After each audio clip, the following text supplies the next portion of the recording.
Hey, hey, hey, you've tuned in to the Creatives Table where visionaries gather, ideas flow, and creativity gets refined. This isn't just another live. No, this is a community. So wherever you're watching from, get comfortable because it's about to be an amazing time. But while you wait, go ahead and hit that share button.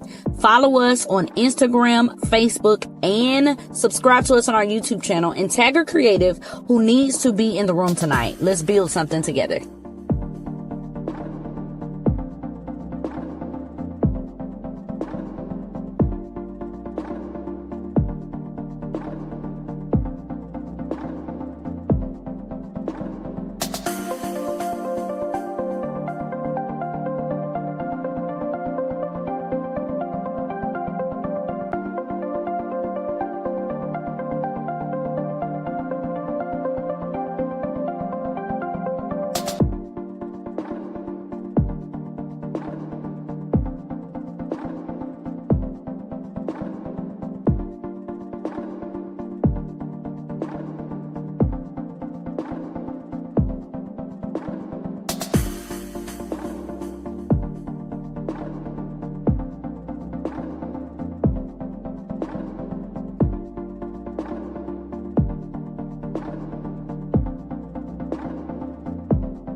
This space was built for you, the dreamer, the builder, the creative that's ready for more. At the Creatives Table, we don't just talk, but we grow, we stretch, and we show up. If this sounds like your tribe, make sure that you tap that follow button, share this live, and tag someone who will be right here with us because your seat is already ready.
Welcome to the Creatives Table, where purpose-driven creatives, visionaries, and builders come to grow, heal, and get clear, even if they haven't checked their email in a couple days, slept the full 8 hours since 2022, or still have a Photoshop file named Final, this one for real, Final. This space is for the multi-passionate, the overthinkers, the ones with 14 tabs open mentally and on their laptop. Here, we keep it real. We talk strategy, process, faith, burnout, bounce backs, and how to keep showing up when life gets lifey. If you're ready for community, clarity, and a creative kick in the pants, with love, of course, you're in the right place. So go ahead, follow us on Instagram, Facebook, and subscribe to our YouTube channel. Share this live and tag your creative crew who swore they were going to bed early tonight. You know they up. Pull up a chair, because the conversation's about to begin. Hey, y'all. I am so excited. I see we got about 9 people in the chat. Y'all comment and tell me where you're watching from. I want to shout y'all out. Because guess what? You may not have been on the flyer, but you already know you are our special guest. And I'm super excited to have you guys here tonight. My name is Jerrica Marie. I am a graphic designer with over a decade of experience, y'all. And I had an untraditional path into graphic design, and I wanted to have conversations with people who may have had a different path as well. And I wanted to bring groups together in different spaces together. So I know you guys saw the title, Photoshop versus Canva. Y'all, we've been talking about that for a minute. That's been like an ongoing debate, an ongoing conversation, an ongoing thing. And I wanted to create space for us to really talk about it. Okay. So welcome back to the Creatives Table, the space where real creatives pull up, get honest, and talk about what it actually means to live and work in this creative world. Whether you're a seasoned pro or stepping into your creative calling, this table was made specifically for you. And we keep it real, relevant, and the conversations flowing from highs, wins, to the messy in-betweens. If you haven't already, make sure you're tapped in. Join our Facebook group to connect with other dope creatives. Follow me on Instagram and Facebook at Jerrica Marie, and subscribe to our YouTube channel so you never miss a conversation, a live, or a moment of inspiration, okay? Because let me tell you, we have a lot of conversations around here, okay? So today's episode, it's actually a really good one. We're diving into the ongoing, sometimes hilarious, always opinionated conversation of Photoshop versus Canva. This one, is one valid, more valid than the other? Are we judging people? I want to talk about the comparison. I want to talk about it all. Tonight, we're going to put it on the floor. And as someone who started my journey in Canva and eventually transitioned into Photoshop, I've lived both sides, and I know firsthand the strengths, struggles, and surprises that come with each tool. So I wanted to bring in some people who are out here killing the game, who are out here doing something amazing. And so I don't have to have this conversation alone. I've invited a few incredible creatives to pull up a seat at the table and help me break it all down for y'all. Because we got to break this thing down. We've been talking about it too long. We got to break it down, and we got to put some names to it. We got to put some opinions on the floor. We got to talk about it for real. So I'm really excited because I have 4 amazing creatives who are in the room waiting to share with us. But before we get there, y'all already know I got 3 rules. That's right. 1 for the Father, 1 for the Son, and 1 for the Holy Ghost. Rule number 1 is I need y'all to engage. Yes, we're going to be asking questions. Yes, we're going to be having conversations, but I want that conversation to spill over into the comments because we want to have a conversation with you guys, not in front of y'all. Okay. Rule number 2, I want y'all to be respectful. You may hear an opinion that you don't agree with. You may hear something you do agree with. Either way, we're going to keep it respectful. That is in the comments. That is on, we're going to keep it respectful around here. But rule number 3 is the most important of them all. We're going to have a ball. We're going to have a good time. If you know me, I always want to have a good time. I don't want to be nowhere where I can't have fun. Okay, so we're gonna have a time tonight.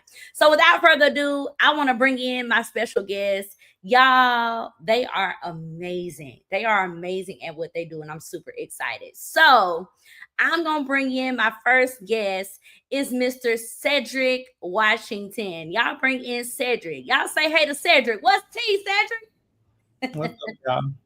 How are you? I'm great. I'm happy to be a part. I'm happy to have you.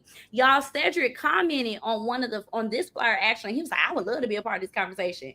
And one thing you gotta know about me, don't threaten me with a good time. Oh, you want to be a part of, come on in. You're gonna be a part of it. And I'm super excited to have you. So Cedric, tell the people who you are, what you do, and how they can connect with you. So I started in graphic design about 10 years ago. It'll actually be 10 years in August. Um, I was trying to get into the space, and because I was in school at the time for my bachelor's in management, but everything that I did was kind of leaning towards marketing. And I was like, I think I really want to do something more creative because I'm kind of like known as like a jack of all trades. There's Mhm. nothing I really can't do. I can do events, I can do strategy, I can plan anything from A to Z. I'm very organized and very structured. So I was just trying to find something to do that could also make me some money. So I was in school at the time, working 2 jobs, and I was like, let me try my hand at graphic design. And I tried to get into the space, and I was reaching out to graphic designers, and they would not let me in. They would not try to bring me on board and show me Photoshop. I'm like, I just need somebody just to show me, and then we can I can take it from there. I'll Right, right, do it. right. But I was like a total fish out of water. So ironically, I happened to be dating someone or trying to date someone who went to SCAD Not trying to and think somebody. trying to Go date ahead, someone talk about who, Cedric. who went to SCAD. So we ended up, the relationship part didn't work out, but we remained friends. And we just had a sit down at Starbucks one day, and they showed me the ropes, and I've been teaching myself everything else from there. And that was strictly Photoshop at the time. And when Canva came about, I really did not, I couldn't grasp it. I couldn't get it. I was just like, I don't know what this is. I don't like it. But I'm excited to share that I've fully transitioned over to Canva now, and I'm kind of teetering back and forth because it's some parts about both that I realized I could use and intertwine. But when this came up, the thing for me was I've been battling people on social media for the longest about the Canva conversation, and it's been so useful because I did 4 years in education, and then I really started to use Canva a lot more. I even taught graphic design for a year before switching over to technology and just seeing how much we could use it in so many different spaces, right? And I'll share the benefits of why I completely switched over later. But what I do now is I own a business called Creative Concepts, and I help a lot of local small businesses grow their brand. If they don't want to do it, I want to do it for them. And I also, my goal is to basically help them achieve a high quality look and appeal without breaking the bank. Because the bank can't be broken now. Yes, like as small businesses, we all struggle with keeping our overhead low. Right. And I just want to be an affordable solution for them while also doing projects that I love. Perfect. Y'all, if you're a small business and you try not to break the bank, y'all call Cedric. You heard him? You call Cedric now because you're going to break it with me. Glory to God. Y'all got Cedric. Cedric got you. Welcome to the conversation, Cedric. We're so happy to have you at the table. Thank you. Our next creative is one that is amazing. She is the church whisperer. We have Miss Shonda Glenn. Y'all welcome Shonda Glenn to the table. Hey everybody. Hi. How are you? I'm good. How are you? I'm happy to be here. I'm so happy. Y'all, we've been trying to get Shonda. Shonda is booked and busy, honey. Shonda is booked and busy. I thought I was gonna have to drive to Shonda's house and be like, "Hey, girl, I need you on the line." No. I'm super excited that you're here with us. So, Shonda, for the people who may not know who you are, tell them who you are, what you do, and how they can connect with you. Okay, my name is Shonda Glenn. I'm from Houston, Texas. I still live in Houston. All right.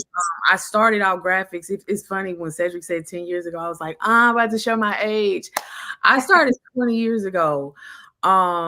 And when I started out, I kind of fell into graphics by accident. I went to school for journalism because my mama told me to. And when I got there, I realized that's not what I wanted to do. And so I stayed at school for a couple of years, and then I came home because I wasn't doing what I was supposed to do. So I came home, and my local church, my neighborhood church was like right around the corner, walking distance. So they brought me on to do files and, you know, that kind of stuff, clerical work. And then one day the lady that does the bulletin, she had to go to the National Baptist Convention that week. Hold on, time out. When you said bulletin, the Baptist girl in me leaped. I knew. Yeah. The trifold. Yeah. And so they was like, you know, you got to do that this week. Well, they didn't give me no rules, but just this is the information that goes in it. And so they just did a little trifold black and white situation. And so I was like, ain't nobody tell me what I couldn't do. So this is going to sound funny, but I took the logo. Imagine a trifold. I took the logo and I blew it up real big in the center, and I printed it in color, and I printed all the other stuff on top. You couldn't tell me that I didn't do it. And I was just, everybody was just so blown away by it. But for me, it kind of like turned on a light, because the next week I was like, I wonder what else I can do. And that's what got me to Photoshop. And that's why I think this conversation is so important. Because I do have a dog in the fight, but I can see both ways. But when I first started out, we were doing a bulletin in Microsoft Word. Like, y'all remember word art? We was doing that with the little words and stuff like that. And so the more and more I did, I saw more, but Microsoft Word couldn't do it. You know, Microsoft Word couldn't do what I saw. So then I went to Publisher. Remember Microsoft Publisher? And then I outgrew that. And so then I went to Corel Draw. And so it was like, okay, the church was eventually, this was over like a year span. The church was like, okay, we're not going to keep buying all these programs. We're going to buy one and that's it. So I'm like looking up what is the best? What is the industry standard? And it still is. We'll get into that later. But it was Photoshop. And I remember almost 20 years ago, I think it's 19, I remember sitting at my desk at the church crying because I couldn't figure out how to make a rectangle shape. Like, you know, if you just starting off in Photoshop, making a shape is hard. And I remember crying, but I told myself, if this is the top, that's where I'm going. And I've been there, you know, ever since. And I just feel like, you know, it's an industry standard for a reason. I've played in Canva, but not much. So that's why I'm excited for this conversation. Y'all can see me on y'all can find me on Instagram and Facebook, The Church Whisperer, and Shonda Glenn. That's right. Y'all look her up. She's the church whisperer for a reason. You need your church to be whispered. Y'all call her. Welcome to the conversation, Shonda. I'm super excited to have you at the table. Next, we have y'all. Me and this young lady are from the same place, and I don't think we've ever run into each other. But I'm super excited to have her here. I'm actually at home now, so I don't know if she still lives here. But girl, we got to link up. I got to see what's tea. We got to link up. I'm super excited to have her. Y'all welcome Quinetta to the table. Welcome Quinetta to the table. Hey, girl. Hey, good evening. Good evening. I'm super excited to have you. I'm glad to be here. Thank you so much for allowing me to share your platform tonight. I always kind of the honor anytime someone allows me to share. So I'm grateful to be here. My pleasure. My pleasure. So Quinetta, tell us, who are you? What do you do? And how can the people connect to you?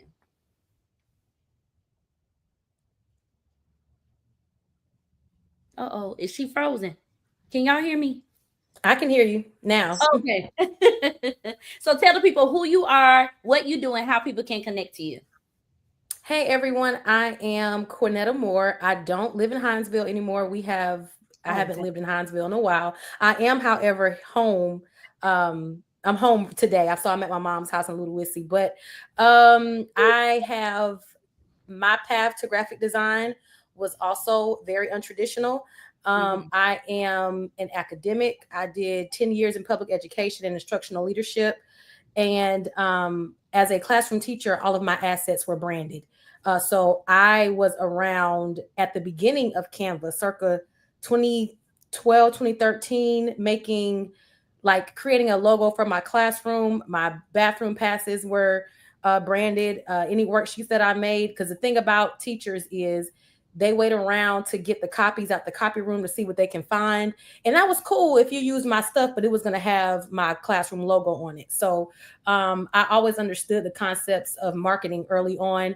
And I am a marketing strategist. I got into graphic design because my husband's a pastor. And when we had our own church that we planted, you know, he needed stuff fast. And so he was like, I think you can do it. And I'm like, you know, whatever. So I started kind of trying my hand at a few things. And because I believe it was Shonda who said, like, if I'm going to do it, I'm going to do it. Like, I'm going to the top. So I played around with Photoshop. Well, I was intimidated by Photoshop for about 3 years. And I finally understood how to put something on an artboard in Photoshop. But, you know, so I do understand both sides. I'm not going to lie to you. I'm a Canva girly. I use both, but what I will say is I'm kind of pivoting out of exclusively marketing strategy and moving more into organizational growth altogether, because the graphic is only 45% of the overall scope of what needs to happen. And I think that a lot of times emerging ministries especially miss the follow through in terms of what the branded assets should have. So we see the graphic, we see that. But in terms of like being able to make fast edits, a bunch of other things, I'm gonna stand by who I stand by. But I gotta get whomever said Adobe or Photoshop is the industry standard. However, I'm not gonna get into that, but it is industry standard. So I'm excited to chat with all the amazing creatives tonight. Everyone in the comments, I'm so glad to be here, and hopefully this conversation will bring awareness to, because some people are intimidated to get in the space because if they're not, fluent in industry standard, they feel like they don't have a place. So I feel like this may give some awareness and create authentic community amongst creatives in general. So super honored to be here. Thank you. Absolutely. I think you said a bunch of good stuff, and I want to get into it, but I'm gonna hold it till later on. I want to get into it, but I think that is amazing. So if y'all heard her, if you need somebody to come in to do some organizational growth, because I do agree with her 1,000,000,000%. If you are just dependent on your flyer to make your event successful, honey, I'm sorry to tell you, it's not gonna work. It's some other stuff that got to go on to make your event successful. So y'all call Quinetta. She gonna help y'all. The house of strategy. She gonna help y'all strategize and make your events, your church, whatever you got going on, successful. So y'all call her. Thank you, Quinetta, and welcome so much. Welcome to the conversation and welcome to the table. And last but not least, y'all, we have the prepare right now to be sick of me. We got her in the house tonight. Y'all welcome Kim Jenkins to the table. Welcome, Kim. Hey, girl. Hey, y'all. Y'all know why we here. I want to thank and praise God for everybody that's at the table today. Glory to God. Nice to see each and every one of you guys, everybody that's in the comment section. My name is Kim Jenkins, as you can see and you can tell. Do I gotta give a little spiel? Because I'm not new. Give an Easter speech. Just like majority of everybody else, I've been in marketing and graphic design since 2010. So I'm on year 15. Glory to God. Wow. So I've been doing this a long time. I started out in Photoshop and all the other Adobe products, and I have not gotten off of them. I know how to use Canva because I've also had to do stuff quick, fast, in a hurry, and generic. I've also have worked with a lot of people that require Canva, or because they don't know how to design, I use Canva to help them out. I'm pretty versed in both of them. I just feel like whichever one you learn first in its full proficiency is what you gravitate towards. So because I am like a lot more proficient in Adobe products in general, what takes 5 files to do in Canva takes 1 move in Photoshop. So it's just and then what takes 5 moves in Photoshop, it could be easy to the person that just started in Canva. So I'm neither here nor there, but I will always say respect to the mother, respect to the father, respect to the ones that's gonna get you father. Kim gave an Easter speech for real, y'all. I'm super excited. Kim, you said some good stuff as well. All of y'all said some really good stuff, and y'all trying to start the conversation early. Just hold your britches, hold what you got, okay? Welcome to the table, y'all. I'm super excited to have y'all. Based on the introductions, I think this conversation is going to be a good one, okay? But before we dive in, let's have a little bit of fun. If you know me, y'all know I love to open up with a game. So we're kicking things off with a quick game called Which is Which. So here's how it works. I'll throw a flyer or asset up on the screen, and one made from Photoshop or from Canva, and you will guess which one is which. So if you think your design eye is sharp enough to spot the difference, let's really see who really knows their tools, okay? And who's about to be exposed on live. Let me see if y'all know what y'all doing. Okay, so which is which. And after the game, we're going to dive into the full conversation on Photoshop versus Canva, okay? So I'm really, really, really excited. Y'all, I really tried to stump y'all. I tried my best to stump y'all, okay? So don't think this is going to be easy. So, Nell, if you can put our first asset up on the screen, y'all guess. Is this, and hold it, y'all, hold it in the comments. Y'all tell me, do y'all think this was made in Photoshop or do you think it was made in Canva? I'm going to give you 5 seconds. 5, 4, 3, 2, 1. Watch me level up. Okay, I'm sorry. I got distracted. 5 seconds, okay? All right, let's go to our guests. I'm a pick.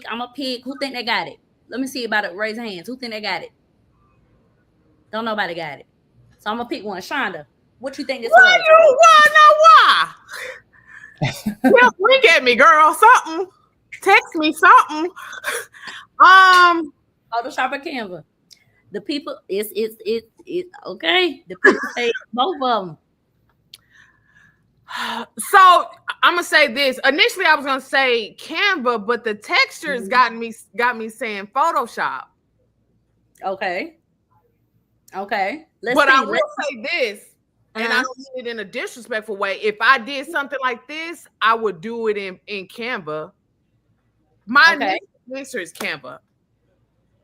Okay, Canva. Okay, let's see. Somebody said giving Adobe Illustrator. That's what I was gonna say. It really is though, low key. It is giving Illustrator. Cedric, what do you think? Photoshop or Canva? I say Photoshop. Okay, why? It's just a particular element in there that I know is kind of hard to achieve in Canva. You'd have to know just for curiosity. You have to know some really good tricks to get that middle part to blend that well without some type of tool that can curve and do Okay, Quinetta, what about you? I'm gonna say Photoshop.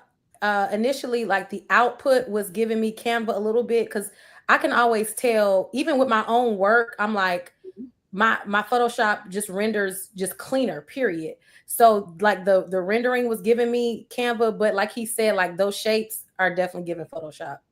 All right, and last but not least, Kim? Photoshop. Why Photoshop? Number 1, fonts. Number 2, the shading in the prickly parts. Number 3, the shapes. Number 4, the assets used. Number 5, color. Okay. Yeah. Honestly, that shape is that the shape itself and the shapes in the middle of it is what's really tearing it apart, because Canva is very triangle, square, rectangle, and then with some rounded edges. But for me to get that swerve on the top and the curve on the bottom, that's a double whammy. You have to do like 3-4 different things to actually make that at first. So it'll take a long time to get to make this shape alone. And Photoshop killed this quick, fast, and hurry. All right. I'm looking in the comments to see what the Saints of God are saying, and they got a toss up. Some of them saying Canva, some of them saying Photoshop. And I hate to be the bearer of bad news, but this is actually Canva. Actually, a Canva designer created this asset. Y'all, when I saw it, I was like, oh Lord, I didn't know you could do stuff like this in Canva. Now I don't know how they did it. That's what I'm saying. I double dog promise you, it took a little minute. It took a hot minute. It took a minute for sure. No, because that half circle on top with that box on the bottom, unless she already brung it in halfway manipulated, that's the only way I can see her or him doing it efficiently. I agree. Half of this stuff had to already be done. You know how like we pull in the north, south, east, and west on Google Pics and free pick and all these different. We pull for the north, south, east, and west to make something. So I'd be interested if she did it from all the way from scratch, or how many other assets did she bring in to create this. This look good though. It looks really good. But it's definitely giving the flat Canva like Canva usually do. Yes. So I'm actually with you, Kim. And photos or Canva, my Canva users or Canva specialists, that's what we have on here tonight. I know that when I was doing, now let me tell y'all something. When I tell y'all I sucked in Canva, boo, tomatoes, terrible in Canva. That's why I moved to Photoshop, because I couldn't figure it out. Okay, it was too much going on. I could not figure it out. But from my limited knowledge, I am in awe that this was created in Canva. Not to say that Canva is a lesser system, but like Kim was saying, I know that when I used it, it was limited on how you can manipulate certain things. And so I do think it's cool. However they did it, they did that. Okay, so we give God praise for that. So we're going to move on to our next one. All right, Photoshop or Canva? What y'all think? Photoshop. Mm-hmm. Is that unanimous? Yeah. That's unanimous. Tell me that that's Canva. I say Canva. No, tell me if it's Canva. I'm gonna give them real good kudos. But I'm telling you, they cheated. This looks so similar to so many templates I see on Etsy. That's why I say Canva. That's what I'm saying. You can say Canva. This if it look like Photoshop, but tell me that it's Canva because I'm telling you they cheated. You know, it might give Photoshop. It's very poster my wallish. It is too. That too. It is that for sure. It is that for sure. So I hate to be the bearer of bad news, Cedric, but this is Photoshop, honey. This is photo. And because y'all, I'm gonna be honest with y'all. When I was coming up with this game and trying to find assets, I was really trying to find stuff that looked like it could be either or. And I agree with you, Cedric. I have seen a lot of templates and stuff like, templates and different things like that have looked similarly to this. So yes, this one is Photoshop. All right, we're gonna move on to our next one. Let's see. Photoshop or Canva, y'all. Y'all can just holler it out. Photoshop or Canva. It look playful like Canva, but that's a font that can be that's a font from a that's an Adobe font, but it could be either or. It gives looks playful, but it'll take a minute to do it in Canva though, just because of the cutouts and the photo clipping. So if they did it in Photoshop, they could have definitely did this, override it. That could have been the actual font, and then just put those little circular things as clippings on top of that text. I can tell you how to do it in Photoshop, but yeah, I couldn't tell you. I'm interested to see which one it is. Yeah, okay, I can definitely tell you how to do it. Illustrator would be absolutely Christy. You're right. I would have Illustrator for sure.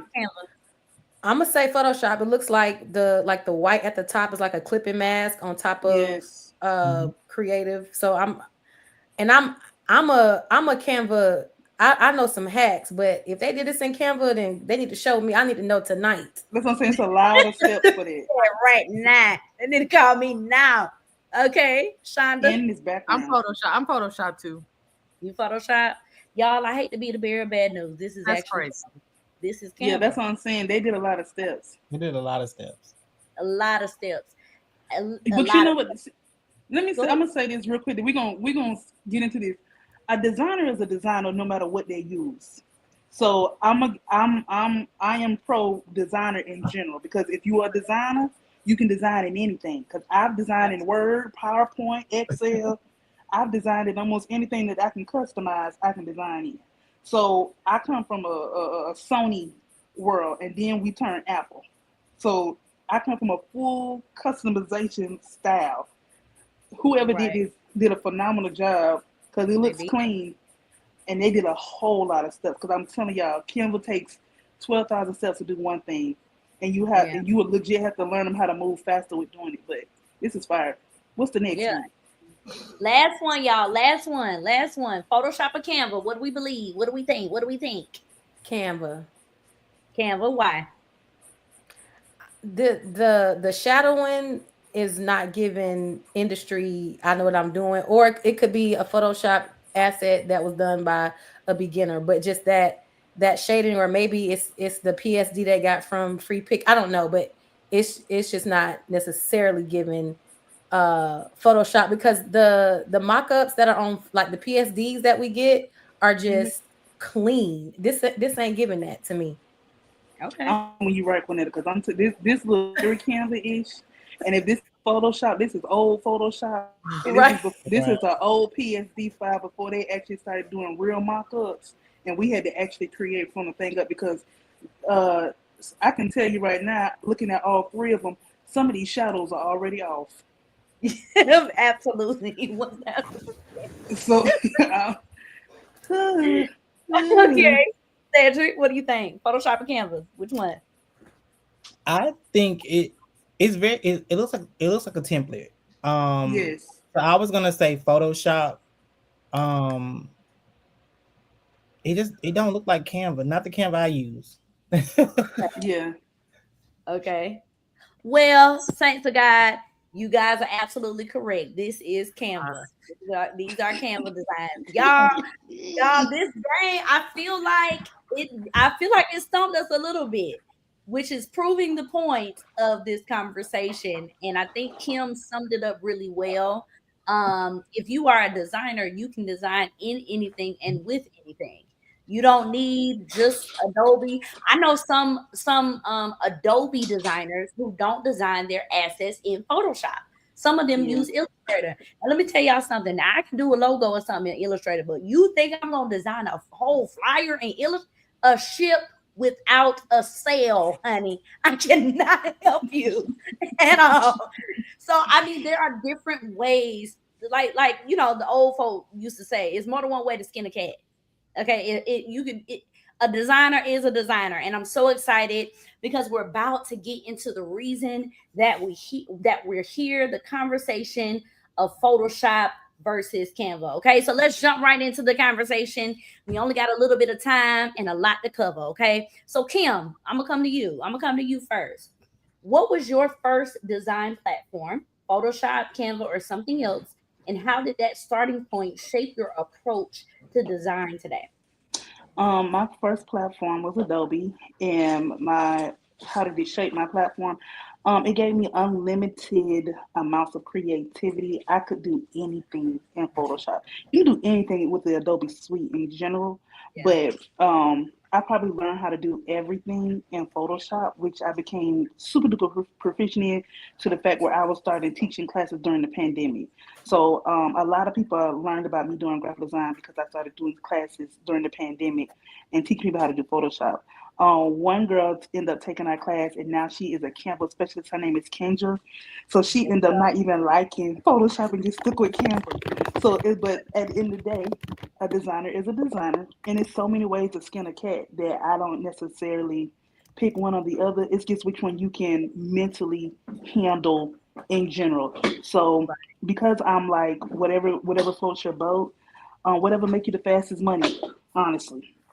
And also what causes you to be more creative. Because if I want the sky to be blue and I want the sun to be red and I want it all to mesh and look right, I know how to do it in Photoshop real fast. But to do it on Canva, I'm going to turn something. I'll have to do some stuff in Photoshop just to bring it over in Canva just so it can mesh right. Right.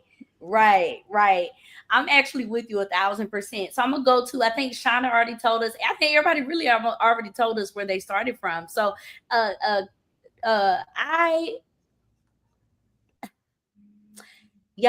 said it a few times on this thing. I started with Canva. Everything looked for me because I looked at y'all work and there's no way I would have came to that. My work looked like a bunch of pick stuff, like from Microsoft Word. It looked like Microsoft Word when I did it. Okay. And I said I had the same experience as Shonda. I have been very open on this platform about how I got into graphic design, very non-traditional path. I lied on a job application, got the job at a university at that. Okay. Got the job and said, oh my God. I actually got to design stuff. What you got? And I was doing Canva at the time, and I called the overall graphic designer for the university as a whole. And I said, well, what system do you use? And she said Adobe. And I said, okay. And I got that department to pay for Adobe, and I got on YouTube University, and I figured it out. Okay. And so that's kind of how I got into design. But I feel like what Kim has said in the beginning about whatever you relate to is completely fine. It's whatever works best for you and whatever makes you the most money or gets you the money quickest.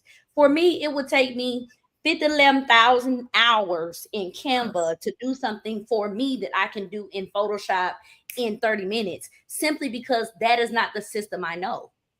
Just like some of these other designers, they might say, oh, I can do that in 30 minutes in Canva. And it take me 2 weekends, a holiday. I'm in Juneteenth. I'm not eating nothing. I'm in there designing because I can't figure it out.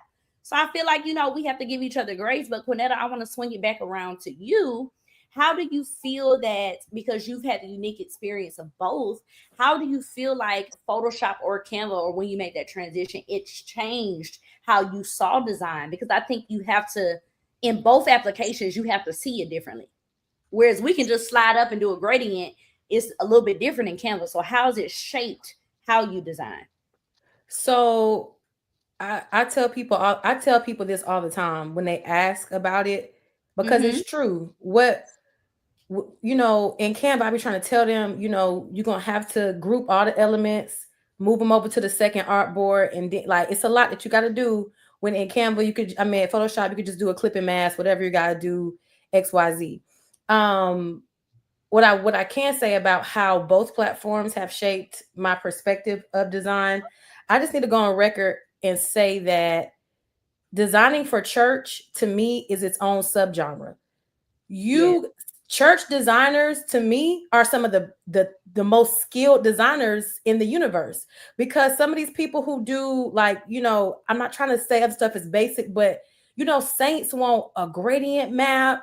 It's new now. Everybody wants that black and white, sharp sparkles. They make pop. Ooh, it's different. Like, you got to really know how to impress the saints. And so whereas when you're doing more corporate work, you could do that stuff in Canva, resize it for stories, the screens, all that, and it'd be okay. So for me, I had to learn Photoshop, because if I don't have no blend modes, my clients don't like it. If it's not blended and gradient mapped and off to the side, and with a city in the background, they don't want it. You know what I mean? So I feel like I had to really kind of go up, like, just really learn a bunch of different stuff, like you said, and go on YouTube. But I do feel like that really helped me, because some people who say they do graphic design, I be wanting to say, do some of this church stuff, because you would never last. You know what I'm saying? Because they need 19 edits, but they don't know what they want. They just want it to pop. So that being said, I also use Canva because I can keep my edges intact, because I can change stuff from my phone easy, or I can say, here, this is the basic. Y'all put your words on it. Do whatever you want to do with it. I'm giving you the template to go for it. So I feel like it's space for both. And to me, like Kim said it best, like a designer is a designer is a designer. Because one thing about me, I feel like I was writing on my classroom board, just having texture. Like these words are bold, the other ones are skinny, because I need to have something customized. So I enjoy both platforms, but primarily right now, I feel like Canva is positioning itself to really to get the corporate bag. I'm talking like from a business standpoint, like as the actual platform, they are doing B2B like business, like they're getting those bags from these people like American Express. I typically watch the Canva keynotes every, however many when they have them. And so they have to build out this similar to what Adobe is doing. They're doing it from a different perspective. So they understand that these companies don't always have the bread to upskill somebody from zero to expert, because it takes a long time. Like I'm still learning 7 years in. So they're like, we got millions of templates and we can show you how to do this. You can export it in 19 different things. Now you can have different dimensions in one file. So for that reason, I get with Canva, because now when I send my assets off, you got the LED screen in the same thing as the Instagram story, as the whatever else. And to me, I can make a quick bag. You know what I'm saying? I'm getting my toes done today, getting $200, baby. Just hold on. Here you go, and send it off. So that has really like the business side, as well as, like Kim said, like whatever's gonna get you the fastest bag, and that where it looks nice. Because don't do no sloppy work. Because I will mask out my pictures in Photoshop, then bring them over to Canva, because they need to look good. And that goes back to what Shonda said. Adobe is industry standard, period. And we're gonna bow, we're gonna recognize that. And I'm gonna always say that. But when I gotta move quick, my scratch disk, I don't have time. Like that be really irritating me. Like my scratch disk is full and I gotta try to figure out what to delete. Text my clients, do you need this? And I'm gonna have to move it off my computer, external hard drive. So it'd be a lot going on sometimes with Photoshop, but I love both. For sure. Let me tell you something. That scratch disk being full will make you crash completely out. I was almost Janiyah Wilkinson earlier today because that scratch disk was full. I almost crashed completely out. So, I'm with you when you're right now. Because, wow. Shonda, in your experience, what's one of the biggest strengths that you see in Photoshop? I'm going to ask you about Photoshop. What's one of the biggest strengths that you see in Photoshop? And I'm actually going to add to that, what's also the biggest weakness of the application? I gotta think of a weakness, but strength, I would say whatever I see in my head, I can do it. And that's why I found issues with the other stuff. It was like when I was in Corel or in anything else, if I saw something in my head, the program couldn't keep up with me. And I think like for what I do and like series and things like that, like when I see it in my head, I know that this is a piece and this is a program that can handle it. I don't know. I can't think of a so perfect. I can't think of a weakness. What? Baby, I can't. If I had to say one, I wish I could do more mobile. I wish I could do more, even on my iPad. I wish I could do more. But that's one of the reasons why I moved that. And I know this is not a conversation about video, but another example is I started off in Premiere Pro at the beginning of the pandemic. That was the first time I started in video, and I was literally teaching myself. But then came CapCut, and so I think CapCut and Premiere same conversation, but it's the same answer. I know in CapCut, if this person is saying I need it in 12 seconds and he just said it 6 seconds ago, I can get it done faster in CapCut. But I also know that I'm limited. And I'm going to tell you how I know I'm limited, because it's little things. Like you were saying, you go into Photoshop and you mask and you bring it over into Canva. The one thing that I hate about CapCut is like I can take a screenshot or a freeze and save it as a photo. It's going to be blurry. So I have to take that same whole video and it's because it's not made for, that's what I'm saying. It's made for quick cut. And so that's why I think, I love Photoshop so much, but I wish it could do more mobile, because I have to carry it around my laptop everywhere if I really want to get down with something. Yeah. Right. So I was told, and you guys might be more versed in it, but a friend of mine actually told me that they are coming out with a Photoshop app, kind of similar to like the Canva app. I don't think it's released yet, but they are supposed to be coming out with that. So maybe it's something that's already done. You have Adobe Spark, you have Adobe Beta or Bear, something like that. It's already it's supposed to be a version of Canva or something like Canva, but once again, it's template based. So it's not necessarily meant for extreme customizations more than it is a plug and play. I think that will be one of the faults or one of the weaknesses of Photoshop. It's not a plug and play at all. Everything you do, you will have to customize. You have to start at a white square or a white rectangle. So if you are a person that is not a creative more than you are administrative, you can probably have a creative created in Photoshop and you just keep it up in Canva. So you'll have to pick and play. So it's not necessary. Photoshop is not necessarily a team player for those who are not actual designers. So that would be my only weakness of Photoshop. It's not a plug and play, and it's not a everybody and they mama can use it. No, you got to have a heart for that, because it can and you have to start from white. So if you're not visionary, or how these people say, I don't know what I want, just do something. Yeah, just go ahead over there to Canva so they can give you an idea, and then you just start with that idea and roll with it. Right.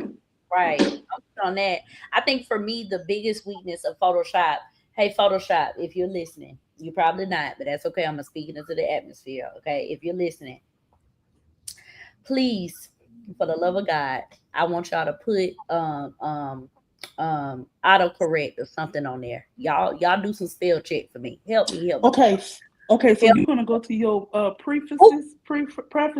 Y'all, everybody, hold on, Kim. Kim about to put us on. Get your notepad ready.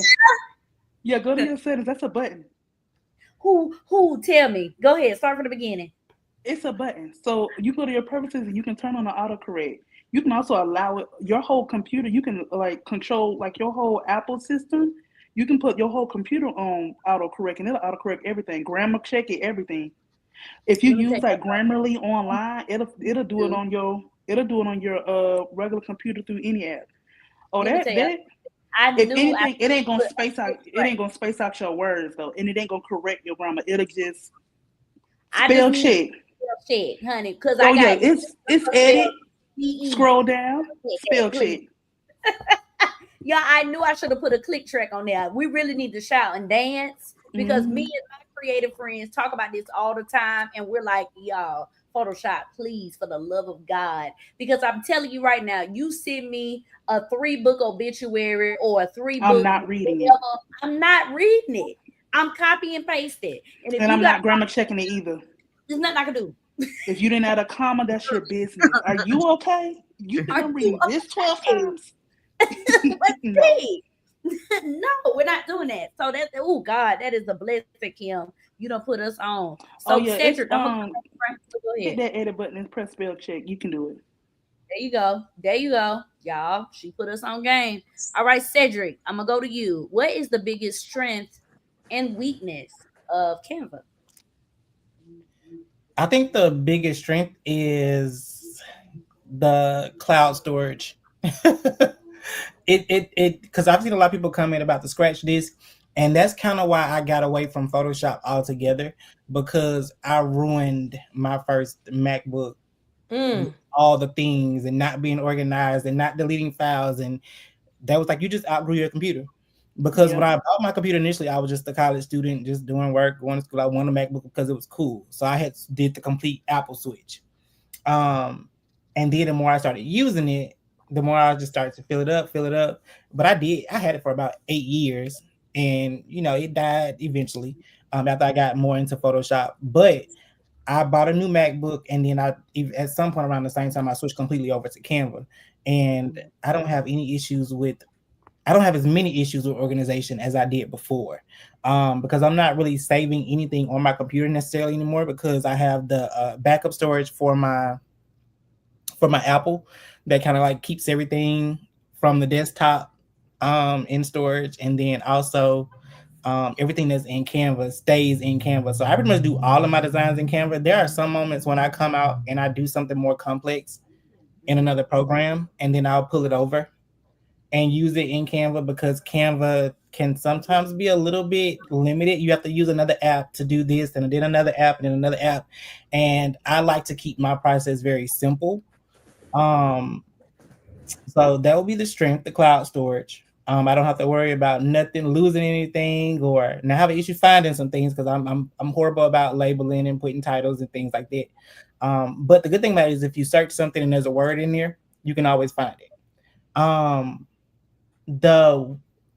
The weakness, I would say that it's limited on, if you want to do something extremely complex, it takes so many steps to do it. I've mastered, like, I give myself a time frame for, it's kind of like how much I want to be paid in an hour. So I'm not going to do more effort than what's necessary unless I'm just not giving my best work. Thank you, Jesus. In that hour, if I say I'm only getting paid this much for this hour and I need to have it done in this time frame, then I kind of plan the project accordingly. And if it's not going so well after a certain time, I stop. I go take a breather, find some inspiration, bring it back. Because sometimes I will honestly, because I design so much in Canva now, I will design 3 and 4 different flyers and then end up scratching it all, taking all those elements, and then doing something completely different. And I look back and like, that's not even where I started. So I think that's everybody. The thing about it is, I took my expertise from Photoshop and just went over to Canva. And that was more so because for me, the whole interface, initially when I didn't know it, it was challenging. It gave me anxiety. It stressed me out. I had a lot to get done. And then when I learned it, everything became more seamless. And nobody could tell that I was actually designing in Canva versus Photoshop, because a lot of people don't necessarily care about what you're using. They just want the outcome to be what they expect. As long as it's great, they're gonna love it. I second guess myself a lot as a designer, because if I want it to be better and the client didn't give me much to work with, and I'm just like, okay, I just gotta send it at this point. They'll come back and they'll be like, oh, I love it. And I'm just like, I kind of hate it, but I knew this is what you wanted, so I'm just gonna give you what you wanted and not what I want, because I would have done so much more. My vision would be way bigger. So I would say the weakness is the complexities and how long it would take to achieve something that you could easily achieve in Photoshop, because of Yeah. So I definitely agree with you. And one of the I don't think it's new, but Photoshop has come a long way. They also have cloud storage as well, because that's what I utilize a lot of the time, simply because my laptop is so stupid. Literally, one of my retainer clients last month, I accidentally saved the PSD because I am in Hinesville, Georgia, and my mama ain't got no Wi-Fi. She got negative 5G. Okay. And so the cloud would not come up. Accidentally saved it in Timbuktu in my laptop. I have no idea what that file is. And honey, I just gave up. But the Photoshop does have a cloud option. And that's one of the developments that I love about Photoshop, because it does help you to save your storage on your laptop. Because I'm like you, Cedric, I'll be honest and say I'm not as organized when it comes to like if I had to save my PSDs on my actual laptop, honey, when I closed it, it's over with, because I name it weird stuff. This the last one. I'm sick of these people. just something, I'm just irritated. It's 3:00 in the morning. I just don't care. Okay. I'm naming it purple. And then 2 days later, when I need to find it, I don't even remember what I named this thing. So I do love the cloud option, and that's one of my favorite developments of Photoshop. Now, one of the things that I do love about Canva, and I have to give Canva its props. One thing about Canva knows how to cut out an image, and I like the way it cuts out an image, and I love the way it will like edit an image, like kind of change it, like edit, the color and stuff. I love that, because that's always super crispy. And in Photoshop, you kind of got to know what you're doing. It's really not like, it's some stuff you can do, like, but you got to kind of know, like, if I go in camera raw filter, right, which is something that I use when editing my images, you got to know what them toggles are doing. You got to know what you're talking about. Because if you go in there just clicking stuff, baby, they're going to look like he something. The cheeks going to be brown. The eyes going to be yellow. It's going to be way too much going on. So I really love that in Canva. And I want to kind of bring this into a bigger conversation, because we talked about Photoshop being for people who are have a heart for design, and then Canva also is for the same thing, but also gives room for the people who are just trying to get stuff done too. Do you feel like spaces like Canva make it, and I want y'all to hear me clearly, okay? Because I love both applications, and I will use them both. Let me tell you something. Who would throw something in Canva real quick if I'm trying to post something real quick? Is me. Every time. Okay. But do you feel that spaces and things like Canva and CapCut and all these other things give people too much liberty to feel like they are a designer, they are a videographer, they are all these things, when it's like, no, baby, you just know how to use a template? What do y'all think? Go ahead, Shonda. Go, Shonda. I'm going after you, Shonda. And listen, I do feel like that, in these spaces that I work with, you got this little app, and now you all of a sudden you're a designer. But you know what I tell myself? You ain't a Shonda. You ain't a Shonda. Like, you ain't a Shonda. Yeah. You know what I mean? Yeah. Like, I met this dude on Instagram because I was in my sports design phase. For inspiration, I love to look at sport design. This man making this stuff from his phone. And that's why I love what Kim said, a designer is a designer, because you're a creator, you're going to create, right? But the mindset of like, and I do have clients, okay, I could do it in, Word. Okay, go do it in Word. Like, I can give you a Photoshop file, my Photoshop file. You still can't do it like I can. And I believe that with my whole heart. And so I don't let that other stuff bother me, because that can get kind of irritating, because what? You know what I mean? But it's like, nah. No. Right. And I think, I don't know, because I think these applications, while they're good in theory, I think some people just take it too far. And this is not because there really shouldn't be a comparison, because this is the thing, right? This is the thing. Like what you said, Shonda, Quinetta's clients are Quinetta's clients. They like what Quinetta do. That's why they went to her. My clients like what I do. That's why they come to me, and so on and so forth with everybody on this call. And I think it's really unfair when we get to comparing ourselves and feel like, oh, I'm this and oh, because I use Photoshop, blah, blah, blah.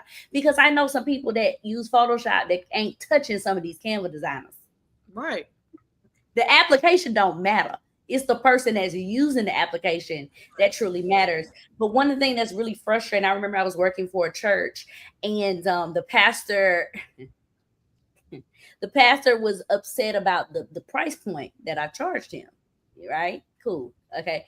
And he was just like, well, my admin can do something in Canva for less than that. And I said, well, go to Canva, baby. What you want me to use do? her? Go to your Use her. Canva and your admin. Go to both of I them. mean, go to admin, use her, and pay her extra for her design capabilities. That's what I'm saying. And you know, when they always do that, the design never is as good as what you gave. It never is. But I think sometimes it gives people room to kind of beat their chest at designers, real designers. And it doesn't matter the application, it's who you are and what you see and what you can produce. I think it does give them too much liberty to feel like they can beat their chest. And I'm like, calm down, Bookie. Calm down, relax. Because if you did not have that template, what would you make? These Canva designers that are on here, like Quinetta and Cedric, they both talked about how they understand Photoshop. They understand design. Quinetta was talking about clipping masks and all that, and Cedric was, they know design. But an average Joe on the street, if I put a white background in front of you, what are you going to do? Go ahead, Shonda.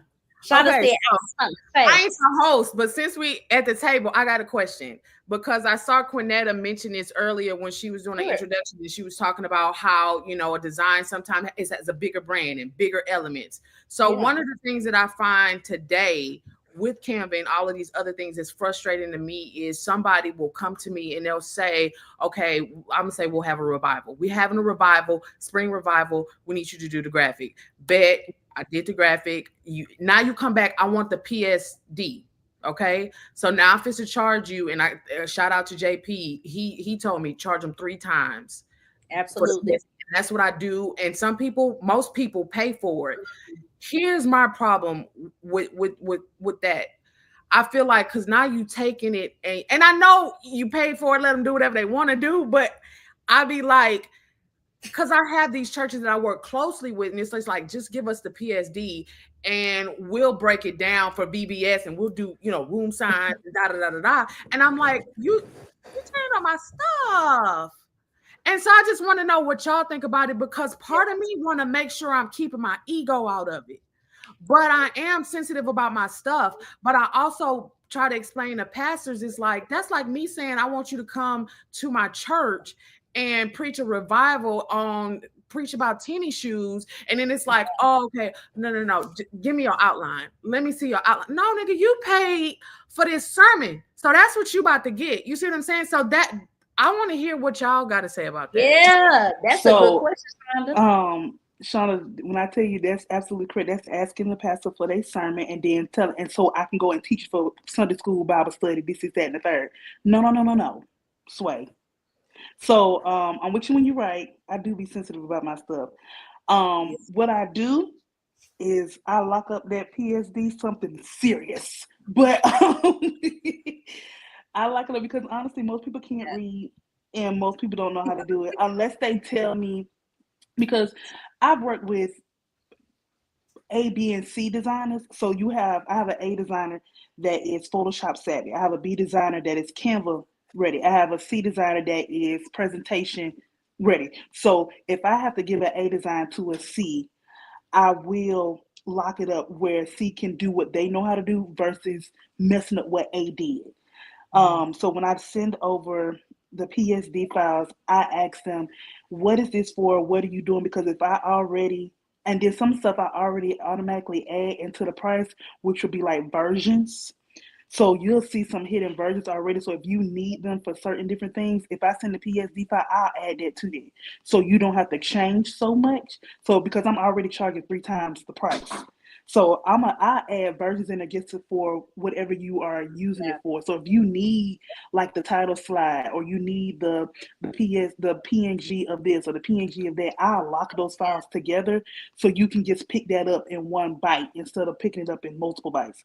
So it hurt my ego, but you most definitely, it's a way to lock it up and ask questions to give them what they want. So when you do give it away, they won't mess up the integrity of the work.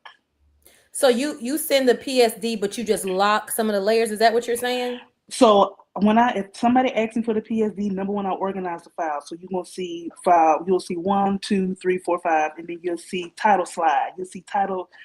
So everything that's listed in that title, it'll be one file, it'll be flattened. That title PNG will be flat. So you can just pick it up in its totality. If you need this box, this square, this thing, it'll be one, you'll see it in a PNG. So you'll get to be picking up big pieces so you can plug and play more than you taking it apart. So like if I got a shadow on something, you won't be able to take the shadow off. That shadow's going to go everywhere with that title because that shadow makes that title. You know how like you can't put red on top of red unless that red got something under it? Or you can't put white on top of a hot red because it'll blend in. So you got to put like a little black shadow behind it. I will lock that black shadow with the white so it can go anywhere. So that's how I do my little PSDs. Larico said he rasterizes every layer. You can rasterize every layer too. Period. I don't really give out PSDs. I don't do it very often simply because what you're never going to be able to do is piss me off. You're not gonna you're just not gonna be able to do it, honey. No. So I don't really give out PSDs that often. But when I do, if I do give you the PSD, it's because you don't got on my nerves so bad. Baby, pay this invoice, take this PSD, and please leave it alone. Okay. Can I ask a question about pricing? And I want to say this because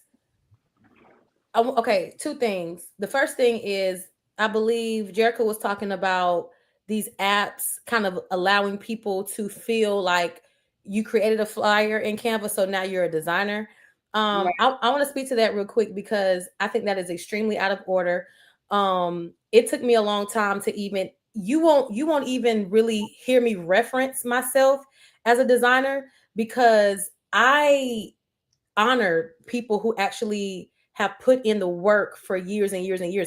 Maybe last year I started saying I'm a graphic designer, I'm a marketing strategist. I do that. You know, I got into design because whatever. And so now I'm able to do the strategy and the visuals, but I think that is extremely out of order for people who don't even know anything to have access to something. And then they ascribe themselves to that particular discipline just because of that. So I wanted to put that in there. Secondly, as it pertains to pricing, I just wanted to ask the group, I feel like people who are, okay, I got to make sure I'm not throwing shade.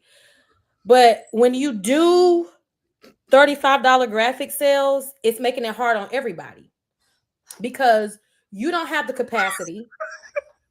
So you are doing subpar work and, you know, people are getting pissed, but people don't want to pay our prices because it seems expensive. So I just wish that we as a community can like have like, okay, for example, now you can't go to the nail shop and get $25 full set. You can't do that no more. You know, so for me, even people who like, you know, come to me for mentorship, I'm telling them, charge $100. I'm telling you, because if you don't do that, what's going to happen is when I tell them my price is $150 or $175, they think I'm crazy. And I'm not crazy. You know what I'm saying? And so I feel like when people are doing $35 specials for a four flyer content pack, I'm not going to compete with that. He said a $35 for a four flyer content pack. And I'm not being facetious. I'm telling you what I'm actually seeing on social media. I'm being so serious. And I just feel like not even as it pertains to my pockets, but in general, like people, because you know the asset is the end result, but people don't understand when you had a long day. I got to have energy to be creative. I'm thinking about the concept. When Shonda said something about sports designers, that's been my bag lately. Like to get inspiration, like the jersey swaps and all that on TikTok. I'm in that because I need something other than the convocation flyers to look at. So people don't understand that you are putting in work before you even open up the application to come up with their finished product. So I just think that we need to have a standard range or something, because some of this is making it hard. I would say this. I feel like y'all can take me being facetious because ain't nobody gonna whoop me. So yeah, you don't have to like me. But I would say this. Those people that charge lower prices get those type of people that like lower prices. I do not subscribe to those people that would want a $35 flyer. That is a pinch. I feel like everybody needs help. I feel like there is help for every level that you're in your life. So the $35 people, I think they are perfect for those people that have $35 and they have to move and groove with their $35. I feel like $35 people give $35 work. Me on one hand, if I say 1,000, I'm only talking to a certain amount of people. If I say 1,500, if I say 10,000, I'm talking to a certain amount of people. One girl just said marketplace versus church. Marketplace versus anything, honestly, because marketplace has a certain, you can't tell me the people that are designing here, like the designs that we watch on Netflix every day. Y'all, that's basic. It's real basic. Yeah. And people are getting paid $60,000, $70,000, $80,000 to title a Netflix series. So that you asked me to title Netflix series, I'm charging you $70,000, $60,000. As you should. As I should. So I just feel like it goes with the quality goes with the work, and if you can't produce that type of quality, then that is the price that you offer and that you pay. So I'm not going to be against the $35 person, but I would say if you are a designer and you have worked your behind off to be great or be great as some of these other people, and you can replicate a lot of different work, because y'all, a lot of times, my best friend is Justin Foster. A lot of people, I was in his shadow for at least 3 years just because I just knew how to design, and I knew how to design like him. So it took a long time for me to come out and people honor me as a designer under him or after him, just because we design alike and or can design alike. So I started out in corporate design, very flat, very regular, very normal, very Word, very Microsoft-ish, very Google-ish. So I didn't have to do a whole lot of work, but I can charge whatever amount of dollar I feel like coming up in my head. I can charge it because corporate don't care. They don't. Corporate don't care. Church care way more than they do. And the thing is, it's a little sense of entitlement that's on them, but we praise and thank God for them. But if you $35, you expect $35 people. $1,000 people expect $1,000 people. A lot of the issues and the problems that designers have with $35 and $45 people, those people are not your audience. And I want you to be very clear. Those people do not cherish creators. Whether it's what you do or who you are, they do not cherish it, and I don't like it. I don't like how people are very ugly to creators and what they do for a living, because just because I can design something, this is something that you cannot do. You pay me to do something that you cannot do.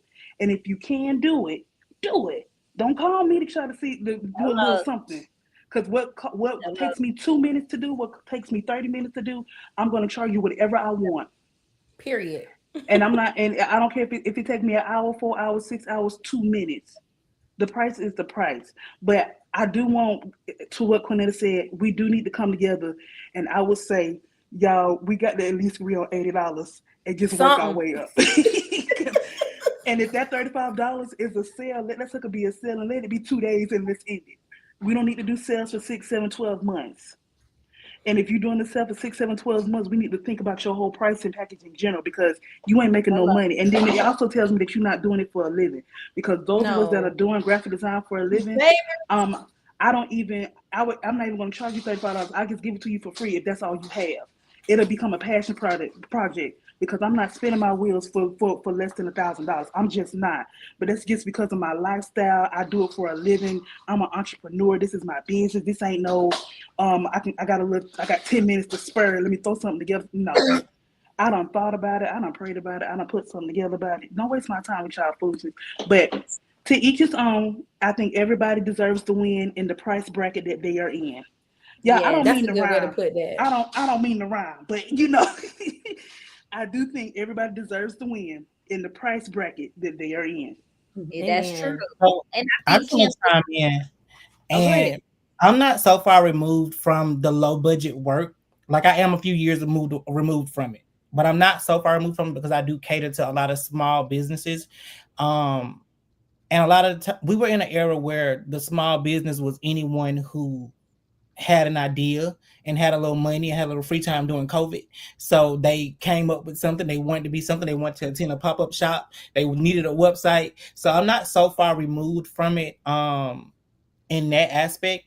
But at some point I did have to change my price point to change my clientele because those $35 clients were a headache. It did not give what is very much a beer budget wine taste. So I ended up eventually just rebranding as a whole because now I focus more on actual concept strategy, getting you from point A to point B, because after you do the graphic, there's something else that needs to go into it. And I found myself also giving out a lot of ideas along with the concept. And I'm like, well, you're not paying me for the idea, so I can't keep giving you ideas. You need to come to me with everything. So because I had people who were coming to me and they needed more than what they were paying me for initially, I had to switch it all up because I now have a club client, a restaurant client that they're scaling. And I actually have a little access to their numbers as well. And when I looked at some numbers recently, I was like, I still may not be charging enough for, what they're making, because a lot of these ideas they did not have. So that's why I've shifted more to strategy as well, because I feel like I can give you a graphic, yes, but you need to understand there's another component. And then there's another component, and then there's another design to go with that component. And then now you have a whole package system that represents who you are. And you have done none of this work. Essentially, you haven't come up with the colors. You almost probably didn't even come up with the name, because I might have gave you a little bit of input there, because I would have told you, hey, I don't think this works for your audience. I don't think this is going to be appealing. Like I remember one client wanted me to do a logo, and they wanted to use an item that was similar to the comments as a club, a hookah lounge. I actually work for a few clubs, but that's go ahead. I love that for you, Cedric, because I work for a little club restaurant that do hookah too. It's a good time, baby. But yeah, it's they're literally 6-figure businesses, so I'm not tripping. But for that particular club, I actually did all of the branding, from the logo to the slogan to the QR codes, website, the whole full thing. And I've done that for I think 3 or 4 years now. They just celebrated their 4-year anniversary. So me and that client locked in forever. So when they get another spot and another spot and another spot, I'm gonna always be in whatever they're involved in. But yeah, beyond that, what I was saying was, though I've shifted away from the lower budget clients, because I'm only going to do what you want, what you're willing to pay me to do. So when I have the conversations and somebody's budget isn't up to par, and I can kind of sense that because I worked in customer service for a very long time, I ask them, okay, what's your budget? Mm-hmm. You have some clients who ask you, well, how long does it take you to do this? Because they see you doing it, they see you pushing out fast work, and they don't understand, oh, I've done this for years, so I'm able to give you something that's high quality with a quick turnaround, and that shouldn't devalue me. That should make me more money, because they don't understand what we do. Yeah, I think no matter the industry, nobody understands what it takes to be a creative. They see the end result and just think that we just snapped our fingers and got there. They don't understand. Like, I think it was Quinetta that was saying that before we even approach the design, it's a lot that has to go into it before we even open our laptops or whatever we got to do. They don't understand the time commitment, the brain power, right? That goes into what we do. And Kim said it best on a previous, I don't know if we were on live after the after party or what, but she was saying that the creativity and creatives are always at the bottom of the budget. And I work with some 8-figure businesses. Creativity is at the bottom of the budget. Even if they pay me $10,000, the budget was $1 million. Mm-hmm. So if creativity is always at the bottom of the budget, but I think it's on us to advocate for ourselves. Back to Quinetta's point about pricing, it's on us to advocate for ourselves to get paid what we are worth. And I don't want to go into what the next slide is going to be about just yet, but we gotta be able to rest in what our value and our worth is. Some of these people, I've seen some of these $35 4-packs. A year, you get a year of graphics for $200. I done seen them flyers, and it's from people who are not presenting $35 work. Your work is worth way more than that. I think it's based on our own self-value and how we see ourselves and what we think we're worth. And we got to stop being scared of when we are presented opportunities at these tables. Stop being scared to ask these people for the money that you want. Because with some of the rooms that I have been in, and I'm praying to God put me in again, when you ask these people for what they want, as long as you can produce the product, they'll give you your money. I don't care. Can you get the job done? That part. Go ahead, Kim. I want to. Somebody had asked a question about, do you feel the pressure to be an influencer to sell your business? Do y'all feel the pressure to be an influencer to make your business attractive? The answer is no. I personally am an influencer just because of a personality trait. People think that I'm girl. funny. Yeah, that girl. Let these people know. So people think I'm funny. People think that I'm influential just because I'm funny. I'm opinionated. I have a desire. I have a choice. I'm confident. That's what makes me attractive, and that's what usually attracts my clientele. My clientele comes to me because they are fully confident in my confidence. They are fully they like what I think, what I like, what I say, what I do. They like the fact that they don't have to worry about their deficiencies because I know them. Usually people hire me at a higher rate just because I take off a whole load in their head or in their mind or in their itinerary. So it's not that I'm more influential more than I am confident. So the thing is, you have to be confident about your work and what it can do and produce for other people. Just like when you work for these restaurants and these buckets, those jokers scale like nobody's business.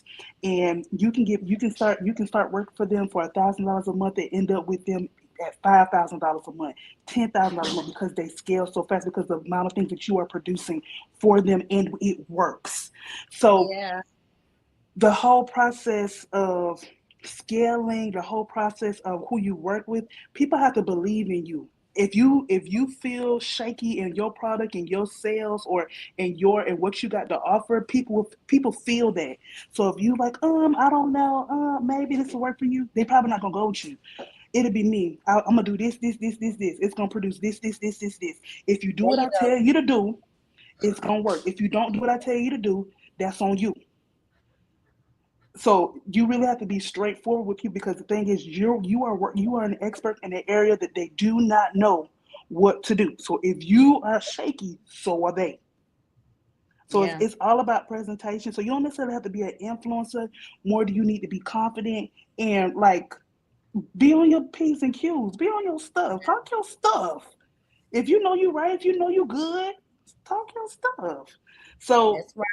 I would say get to know your stuff, build your confidence, build your selling capabilities. It's a lot of different videos on sales in general on YouTube. Go to YouTube University, take some sales classes. So if you have a creative business, if you need to learn how to scale your creative business, you can take YouTube University, or you can always do a consultation with me, and I'll tell you how to get to 6 figures in 6 months. There you go. Talk your stuff, Kim. Kim, I want to push back on you just a moment. Push back. influencer in the term that I think the person was asking you, where I ain't got a bunch of followers and a bunch of people, whatever, I'm just not that, right? But I do think you do have to be an influencer to a degree, because I think the fundamental thing of what you said is you have to influence. You have to influence the other person to believe that you are capable and you know what you're talking about. You are going to produce the results. I think it does take a bit of influencing in more of a. Is it confidence? Is it confidence though? Because I can do something on LinkedIn and not say a mumbling word. My LinkedIn is popping, and I don't post no videos of me on LinkedIn because I don't want people to think that I'm unprofessional. So when I be on LinkedIn, so if I need like a little corporate 10K, I'm gonna get on LinkedIn. Hey, how you doing, Sarah? I'm over here to the tap and typing, and I just show little examples. I don't really do no video, so I'm with you when you write. You do need a little influence, but I'm gonna tell you, if you don't have influence, you need to have confidence. Right. Yeah. I think, but Kim, and I agree with you. Like, I think, honestly, if I could be honest, I think social media has screwed up what we think influencing really is. And we think influencing is being able to have a bunch of followers and all sorts of stuff. Influence is being able to literally influence somebody, convince them to do what you want them to do. That's me. That's to the fundamental core. You got people who ain't even got no social media who really are influencers. You see what I'm saying? Like Pastor T. Renee Glenn. She ain't got no media. All you see her speaking in tongues. That's it. That's all. That's the most you want. And she gonna pray and do a Bible study. She an influencer, but she's an influencer. So I think that's why that's where I'm coming from. Where I feel like it's about having the confidence, having the skill set, having the swag about you to go into these boardrooms and these meetings with these people who are making the decisions, who can bring you some finances that's going to change your life, and convincing them that you are the one that they need to spend their money on, because not just because they like you, but because you know how to get the job done.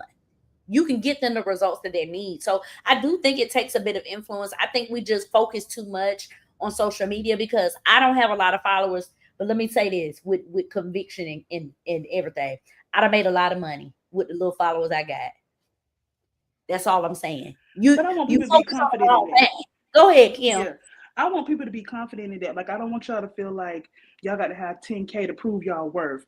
You just got to have to work. You got to have to work in the portfolio to do that. Because before I was an influencer, I worked for Lyft. I did graphics for Lyft. I did graphics for Uber. I did graphics for Chicago government. I did graphics for BET. I did graphics for McDonald's. I did graphics for NFL and NHL. So my resume made who I was more than it was who I like. Social media Kim is nowhere near professional Kim. Don't got nothing on professional Kim, because professional Kim was securing corporate bags way before I was sitting over here saying prepare to be sick of me. So I don't want y'all to think that you got to be hee hee ha ha on social media in order for you to sell. Now the thing is, if you want a certain audience, you do have to do that. If you want a certain type of people, you do have to do that. But those people that will pay you the money, they don't even have socials. They don't care. Go to LinkedIn. Hello. If you are an introvert, if you are an introvert designer, go to LinkedIn and get your LinkedIn on, okay? Because them people over there, you don't have to post no video. You can sit there and repost a picture that you've seen on Pinterest. Be consistent in your posts. Reach out to people, chit chat, talk. Be text buddies on LinkedIn, and you will land a lot of deals like that. So if you are an introvert, I don't want you to feel the pressure to overly show up or be like somebody else in order to get it done, because you don't have to do it. You can be it, because most designers, y'all, are introverts. I'm omnivert, because I'm telling you right now, after I'm very much so an outside person Thursday through Sunday, and any other day, please don't talk to me. I cannot hear. So so if I'm very happy to have. So if you are a person that's like introverted and you don't really like people, or you really don't like, use the apps where you can win. Newspapers still work, commercials still work, LinkedIn still works. A lot of those non-face recognition type of things where you don't have to have a personality, all that stuff still works. It does. Y'all, we're giving y'all the game. So I want to ask y'all a question. We're going to open the floor up because we're coming to the end of this conversation. Y'all, it's been a good one. It's really been a good one.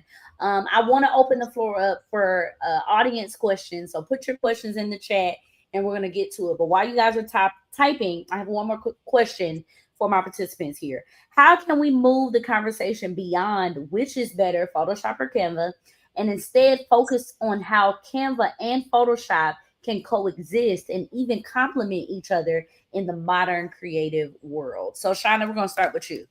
How can we move that conversation? I think it's just being open to whatever, because like I don't have experience in Canva. If you ask me to do something, it would probably take me a while, even with the learning curve of trying to figure it out. But I think it's respecting whatever you bringing out of it. You know, like I looked at some of Cedric's stuff before we had, this conversation tonight. And I think it's honoring and respecting the artist and the tool that he chooses to use, regardless of whether it's either or, you know what I mean? It's respecting the artist. That's my answer. I agree. Respect that a designer is a designer. It don't matter the app you use, baby. Go ahead, Cornetta. Well, how do you feel like we can shift the needle on that conversation to kind of destroy the comparison? Because it doesn't need to be there. So I stopped with the comparison years ago. Like I used to be, involved in the Canva versus Photoshop, just kind of like in people's comment sections across various social media platforms. I stopped that because I think I said this earlier. And if you look on my socials, you won't see any design. Like I don't platform that I'm a designer. If someone asks me to do something, it's because which is a blessing because I have a referral based business on that side of my agency. But when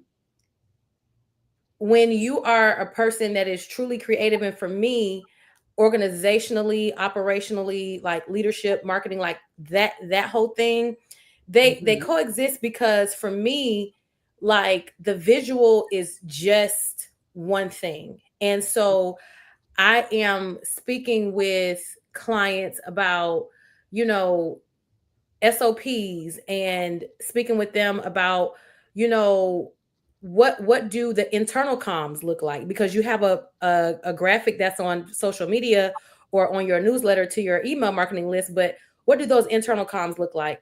And do you know how to not just have one piece of internal communication for your internal folks, but how are you following that up with stakeholders who may not have purchased from your business yet? So like really understanding the business side of it is where I feel like they can coexist. And to Kim's point, one thing I want to say, and I feel like this is not discussed enough in the faith-based space, is the girlies or whomever, nobody wants to upskill. And that is problematic for me, because one thing about it, I'm not sure if y'all remember her, because she passed away. I believe she had cancer.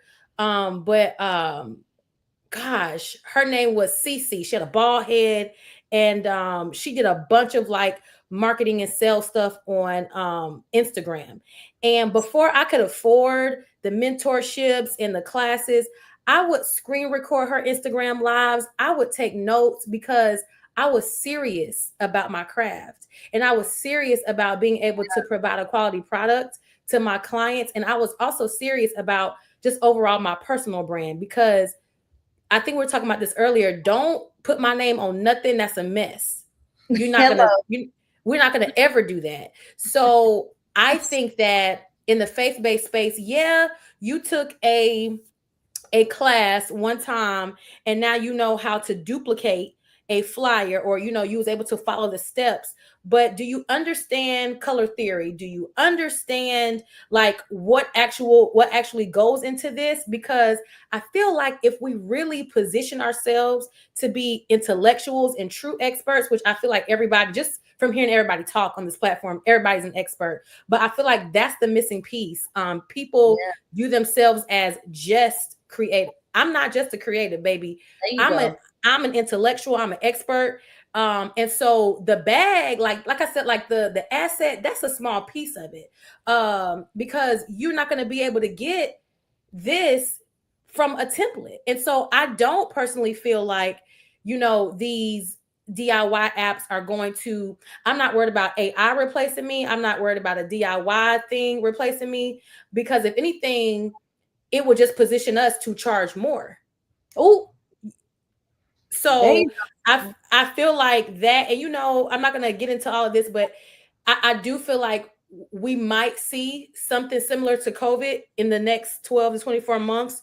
So like we definitely should be getting ready to duplicate ourselves, to be able to framework what we know how to do. So it's not just transactional, but that's when we move into like that sleep coin. So you wake up to deposits and those different things like that. So I'm really excited about just being able to take information from every place, because a good friend of mine, she just got on Canva, but when I met her, she was designing in PowerPoint and her stuff was looking better than the Photoshop.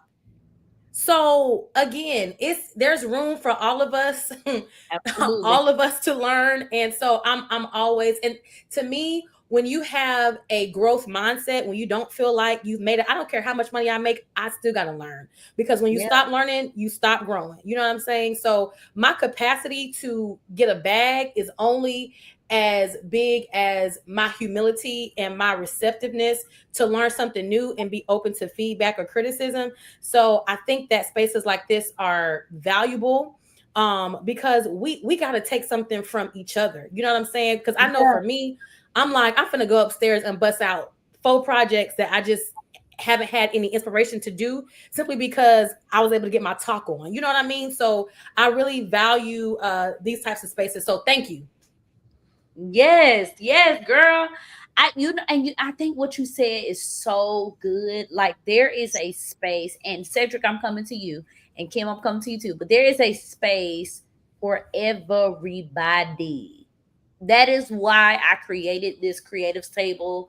It hasn't officially been launched yet, but that is why I'm creating this space, because I felt like the creative community was really segmented, and I felt like everybody was kind of just off doing their own thing. You talk to who you talk to, and if you didn't, whatever. It wasn't a space where we came together, because I feel like when we come together and we have open dialogue like this, you learn a thing.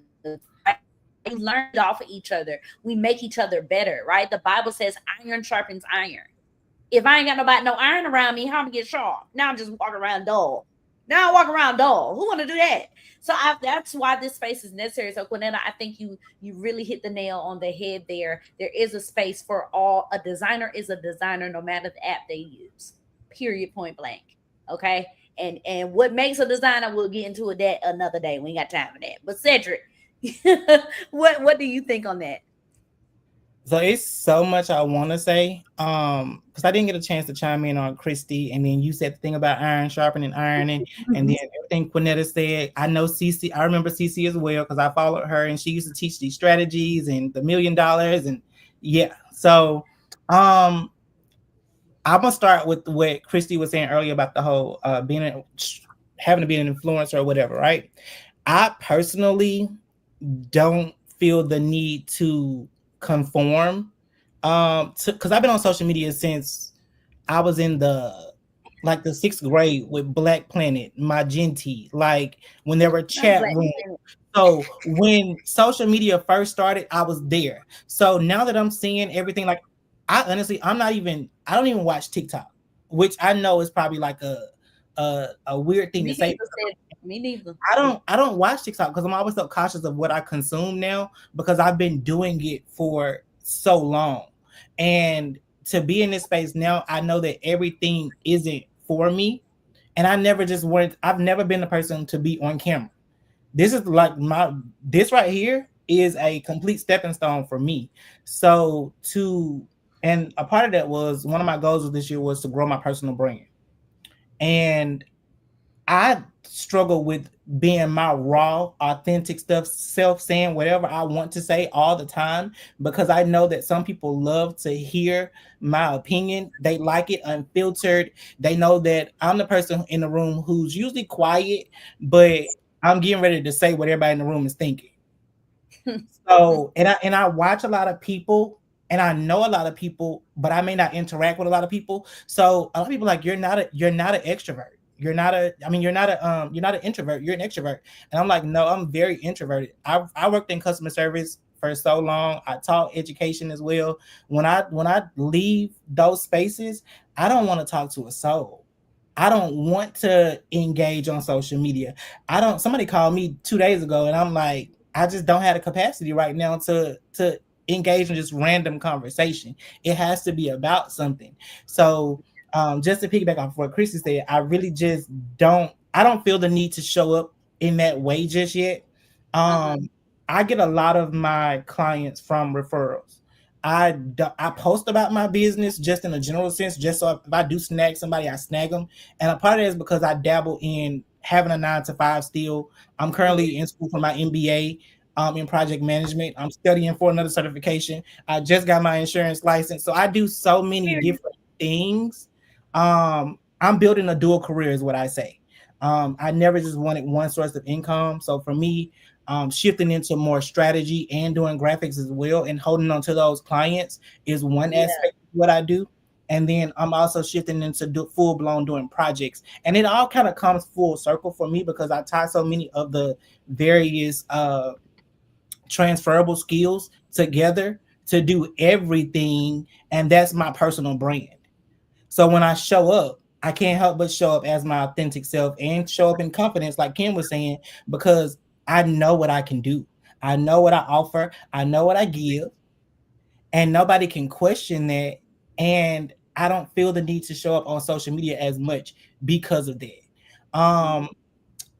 As far as the conversation goes with Canva and Photoshop, Canva has allowed me to stay in the space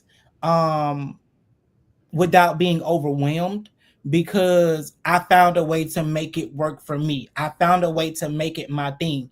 I don't use templates in Canva to design. I design from a blank canvas every single time.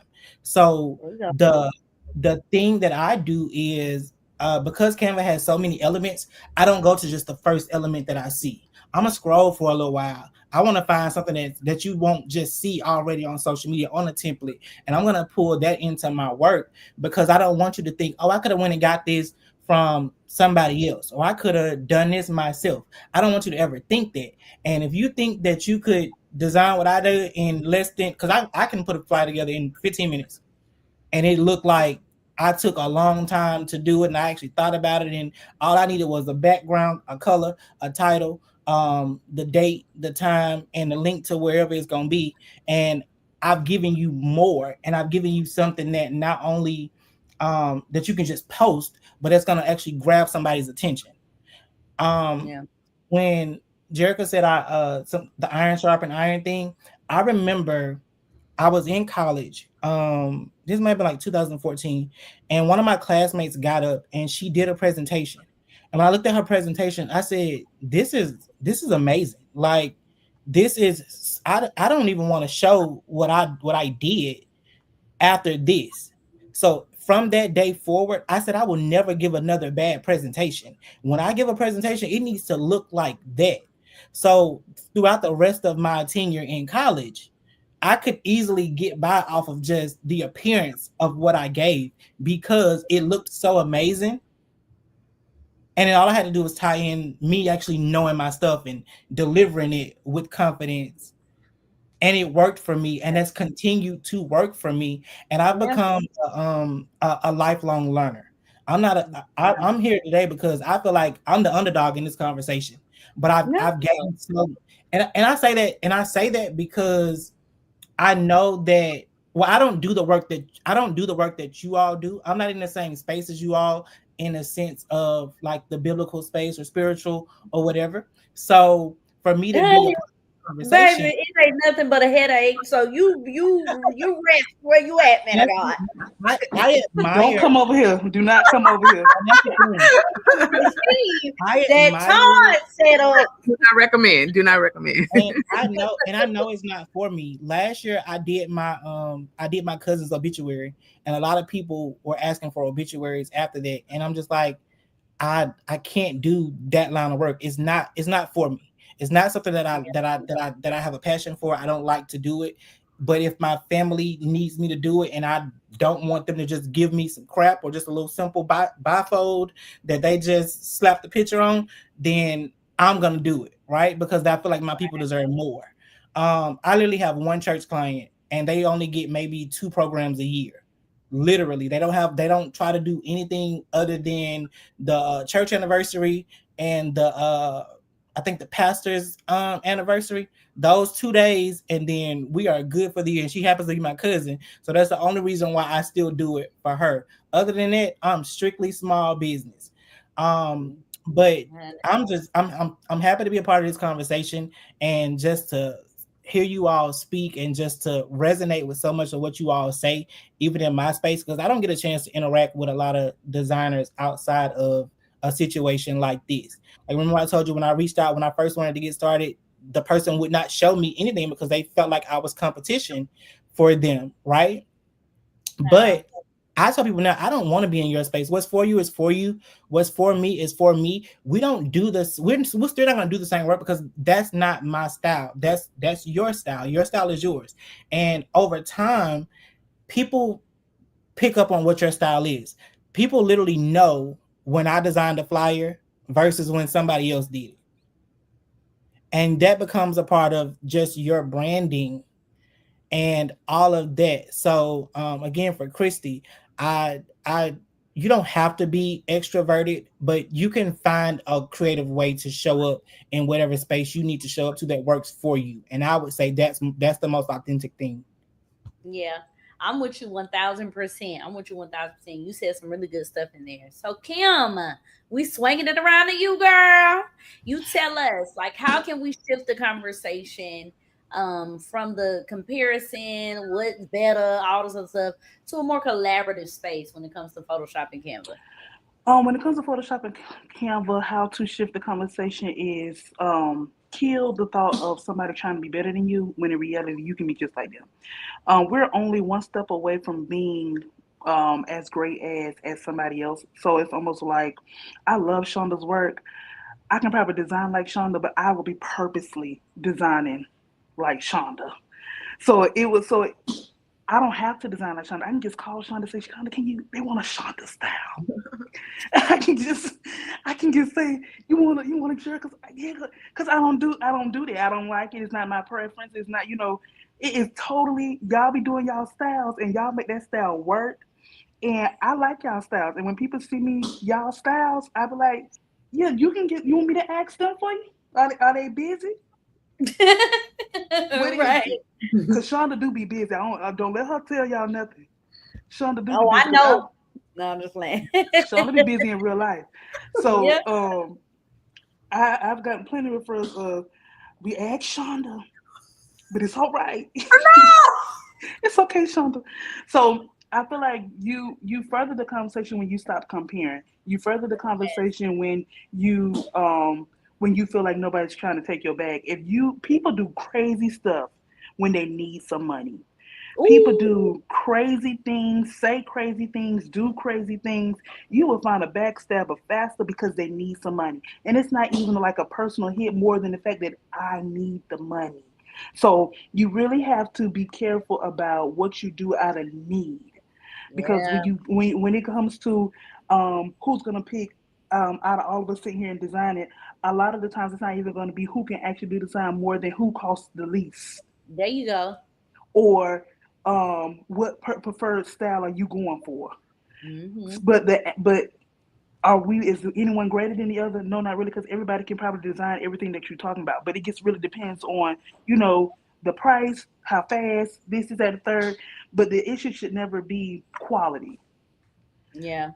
So I would say everybody, to further the conversation, come out of comparison. And number 2, be careful what you do out of need. Because people do some ugly things when they need the money, when they need the clout, when they need the space, when they need this. Because I need my business to grow. I'm willing to sabotage any type of relationship. Creators have a hard time working with each other because they're trying to out-create each other. When in reality, God gave us all different little gifts and niches, and we all have to work together in order to be great. I cannot be great by myself. I can be really, really good at doing 1,000 different things, but it's like my number 5 gift is somebody's number one gift. Yes. And I need to partner with somebody's number one because it's number 5 on my list. Because I'm a person that got like 10 gifts. I'm the one with the little 10 top. That's me. I have a whole lot of things that I know how to do very, very well. But my number 5 is somebody's number one. I need to partner with my number 5 where it's somebody's number one. I hope y'all get it. So Yeah. it's just the fact that that's how you kind of move the conversation further, is when you start thinking smarter and not harder. You should never be thinking about how many things that you can do and how many things you want to do, and you doing all of everything. When you get in, if you want more money, you have to have more people. Yes. It's easy if you want to make $1,000, you can do that by yourself. If you want to make 6 figures, you can do that by yourself. But if you want to make $1 million, you need people. So a lot of us, if you want to be a thousandaire, you can do that by yourself. If you want to be 6 figures, that's discipline. That's strategy. If you want $1 million, that's a team. And you got to be able to delegate, and you got to be able to hire people that are great at what you are weak at and great at what you are great in. So it's almost like if you want to scale, you have to do a lot of things a lot further, and you got to think a lot farther down the line. So I would tell y'all, come out because I feel like it's elementary and it's stupid, and it don't make you no money. It don't make you popular. Being at the top is lonely. I don't care what nobody tell you. Being at the top is lonely. You want to be around people that is like-minded. You want to be a part of a community that knows how to do stuff. It is nothing like calling my good friend and say, "Hey, can you do this?" I done been to different places, don't have my computer, don't have like, "Hey, can you do this? I need to look just like this. I use this font, and they can replicate it like nothing and send it off." That's called collaboration and partnership. You don't feel no type of way. If they want $1 bill, give it to them. They did it. But the thing is, beware of people that do strange things for some change, because y'all, they be out here doing it. Y'all, Kim just preached. She just preached. And 2 quick things to put that into perspective. Someone close to me, and I had to let it go, stole a client of mine. And I ain't even talking about a cheap paying client even. I'm talking about if I were to drop that name, y'all to be like, "Oh, you work," but I said, it's okay. It's okay. So when Kim said, be careful about what people do for some money, that is real. And when it comes to a team, someone I'm very close with, she does federal contracting. She made about $700,000 last year. And when I spoke with her, she said, "Quinetta, I don't know everything." She said, but what I can do is get a team together of people who do know everything. And she said, that's my specialty. That's why I can get the bag, is because she said, I don't have to know everything, but I can put y'all on a team together and we can get this project. You know what I'm saying? So First of all, put me in contact with that friend, y'all. I am actually. But that's how you scale up, Jerrica. You look at that. Go on your government contract website. In your state, they have all kinds of contracts, but your business has got to be legit. Yeah, and your business has got to be legit, and they pricing structure is upside down. So you'll have to send a proposal with what you propose, and you will have to wait for it to get accepted. It can take a longer time, but it'll be a bigger bag. And they also do net 30s. So you'll be tight about the net 30s, 40s, and 60s. Because I did a net 120 one time and about died. I was pissed. Okay. You talking about give my net 120? If you don't got the money, just say that. Okay. I would have did this. A net 120 is ridiculous, but they do it. You have net 60s. And for those who don't know what that means, meaning like you'll get paid in 60 days. You'll get paid in 14 days. You'll get paid in 120 days. So they'll do it like that just because a lot of people, you may do the project and the project is not even in action until 120 days, or it's not in action, or it's completed until 60 days.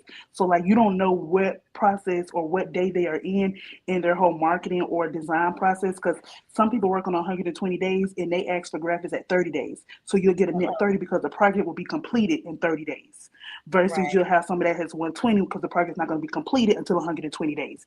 So that's why you have all them different little nets. But y'all be careful about them nets. Hello. Them people don't mind. Them people don't mind netting you. Hello. But even with stuff like that, I think it points to a bigger picture. So I was given with both of my my businesses, they're both registered as a government. I'm able to accept government contracts. I think for me, the problem was just like what y'all said, you have to be willing to outsource things that you're not good at. I'm going to be honest with you. I don't have the patience nor the time to sit there and research them contracts, write out all them proposals and make it. I don't, let me pay you to do it. And if we get the contract, you get a certain percentage. Let's do that. Because I don't have the time to sit here and do that. I don't have the time for it. Okay. So I think, it just goes to a bigger picture. And I think Kim summed it up beautifully. And we're about to get to the questions, but it summed it up beautifully in that collaboration is so necessary in life, not just as a creative, but in life. You got to have people who you can feed off of, people who are good at what you're weak at, because I think that that's how we become better people. And we have got to stop walking around like the Lord just made us King Kong of creativity and we don't need nobody. I'm going to be honest. You know what? I don't know if I ain't going to put that out because I got clients watching. Hard pass. We'll talk about that offline. But it's okay to outsource things that you're not good at. It's some stuff, these trends and stuff. I'm not finna sit, drop, and learn all this stuff. I promise I'm not. I'm going to find somebody out here who's doing it well and say, hey, can you do this for me? Look, the flyer's already made. Just do the thing. Just do the thing for me. You see what I'm saying? The motion graphics. Because let me tell y'all, the motion graphics, they're a headache. They are a headache. They are a headache. They are a headache. And I will call Lorenzo in Brazil that love to do it. And I'll make that whole thing in Photoshop, send him the PSD to it. He's going to charge me $65, $85, $100. I'm going to charge $175. You get the $100, I get the $75. We're going to rock it. Because let me tell you, the motion graphics, y'all love them. I don't know what it is. Y'all love them. Y'all want to replace them as videos. They don't do it. You still need to talk. But they love the motion graphics, y'all. They love the motion graphics. For real. But Lorenzo, Lucille, Consuela. Oh, baby. Whatever they charge, they're gonna get my money. Every time. And the thing is, you need us in them because they don't know how to design like us, but they can absolutely take motions and put motion to whatever we do. Because if you ask them to go and design, they're gonna do something totally different. It ain't gonna look like what you want. But you need both and. It's okay to collaborate, creatives. You don't have to feel like you have to do all things and be all things. It's okay. So we're gonna go to the questions. So Janelle, y'all give a round of applause for Janelle. Janelle been doing the thing behind the scenes, y'all. J. Albert Creative Agency, formerly known as J. Albert Crew. She is running my backstage. Amazing designer. She designs for Antoine Cooks. She's doing some coaches, some AIM stuff. She doing stuff for Spirit and Truth. She do stuff for everybody. She is amazing. So y'all give a round of applause. But Janelle, do we have a comment, a question that somebody wants to ask before we get out of here? Because it's time. Time is far spent. Praise God. Do we have a question?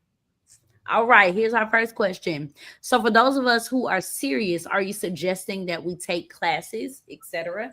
So we're gonna get that to Quinetta. Quinetta, do you think that they should take classes if they're serious about design? Yes. Take classes. There are so many different things that you can do. It depends on the style that you want to learn, because there are sites like Udemy that'll, Coursera that you can learn from. You also have YouTube University. And then you also have designers, independent designers who may offer classes. I know I do maybe 2 a year. And I'm pretty sure, I know Kim was saying she was doing some during the pandemic. So, but a hack that I have really gotten into is if I'm going to take a class now at this point in my journey, it's going to be from someone who has a totally different style that I have, because I kind of know how to, do what I do and do the style, church style or whatever. And I've done corporate stuff, but I'm really trying to, because sometimes it just starts looking the same, and so start, definitely find classes. Or another thing that I see scrolling on TikTok, people are just live designing. And, sometimes you may find it worth your time. Sometimes you may not find it worth your time. But I've learned a few Photoshop hacks from scrolling on TikTok and seeing somebody showing that's how I learned how to do gradient map. So, yeah. Yeah. I'm with you 1,000%. You should always learn. Shonda, what do you think? Do you feel like they should take classes? Do you feel like that's beneficial?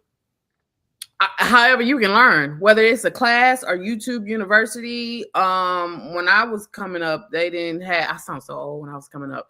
We didn't have like classes like that, you know what I mean? But it was a lot of YouTube. But I would say for whatever you're doing, even if you're trying to learn, I'm trying to learn how to master Black people grits. And the only way you're gonna do it is keep making grits. You gotta keep, you gotta keep. My kid want me to get that so bad, and I'm like, I gotta keep doing it. So if you serious about it, do it every day. Do it every day. Yeah. However you gotta do it, whether it's on YouTube, whether you gotta make up stuff. One thing that I used to do is I would take stuff that I didn't like, and I would try to make it better, or take something that I did like and do my version of it. I've seen people do that in different crafts. When I was growing up and I was in starting with Photoshop, there was a guy that sung really well, and he would take what is it, the Sheards, Karen Clark, them. He would take their runs and he would master it. He would get it down, and he would do his version. But he had to learn that, in order to do his version. So I say, however you got to learn and do it every day. Yeah. I think that is very important. It's so very important. Like, I think learning is I don't care how good of a designer you are. You should always be in the seat of a student, because there's always something to learn. There's always new things going on. Let me tell you something. I've been in Photoshop for a while now, for most of my career as a designer, right? So we're talking about almost 10 years. There are still things in Photoshop that I don't know. It's so, because in Photoshop, and just like some of these other apps, there's more than one way to skin a cat. Right. Shonda and me might do the same thing or the idea of a thing, and we approach it differently. We might approach that same thing a different way, right? Because it's always something. And so I think Quinetta is what she said was so important. When you're watching somebody else, I may go all the way around the world. I will never forget, y'all, I was still cutting people out, right? And one day I was on the phone with Jerry, and he was like, "Are you cutting that person out?" And I said, "Yeah." He said, "There's a button now. It's like select subject." And I was like, "What?" And that's how I learned about that, which saved me time, right, when doing this work. So I feel like you always have to be in the seat of a student, because as a designer, what I never want to get to is to get to a plateau. I don't want to design the same way I'm designing now 10 years from now. I want to look back on the designs I'm doing now and be like, yeah, woo, we come a long way. So I feel like you should always be in the seat of a student. All right. So do we have any other questions? We're going to take two more questions. All right. So should people go ahead, Kim. Go ahead, girl. Should people learn graphic design for print too? Because some people learn only for digital and it doesn't translate well.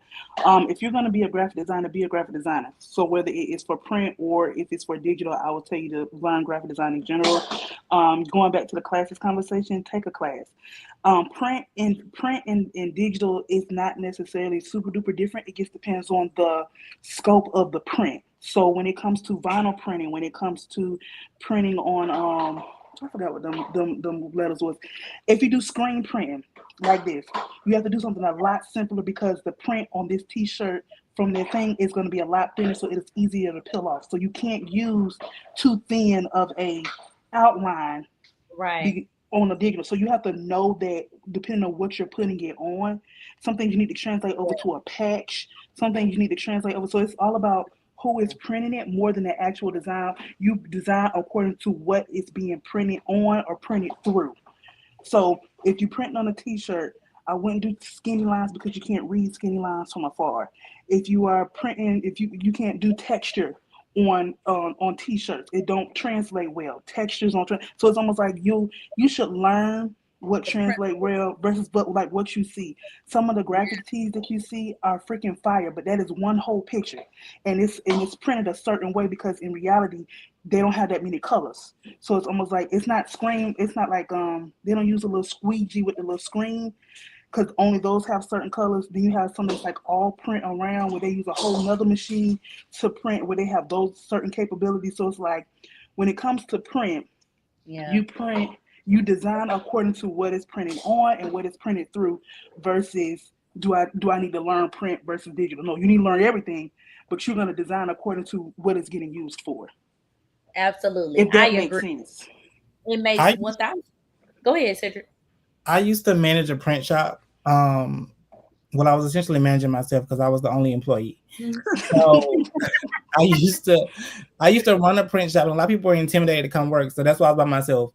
But because I had a design background, I tied a lot of what I knew into my explanations of, well, why didn't this color come out correct, or why? Because we're printing, we have CMYK, and if you're designing and your colors don't align with that, then you're not going to get the color that you're trying to achieve.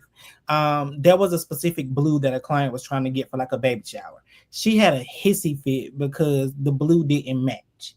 And I'm like, well, it doesn't match because you wouldn't know this because you don't have a design background. You just picked a simple template and now you edit it and you want it to be just that. But this wasn't designed for print. It was designed for digital. So you're not going to get that same result. So to piggyback off what Kim said, you learn design for across the spectrum, and it's really not that different. It's important to know how the design is going to be used in the end. So if you know that starting off, then you can design accordingly. Yeah, I agree.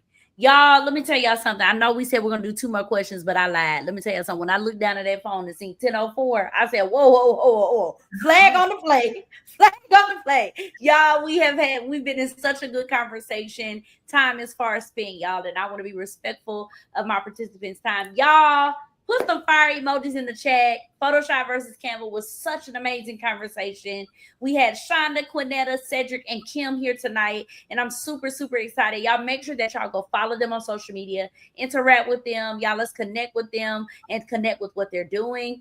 Thank y'all so much for participating and viewing tonight. I'm just blown away by how tonight went. I'm super excited. So before I let you go, I do want to make mention that next Thursday, y'all, we're moving to an every Thursday schedule now.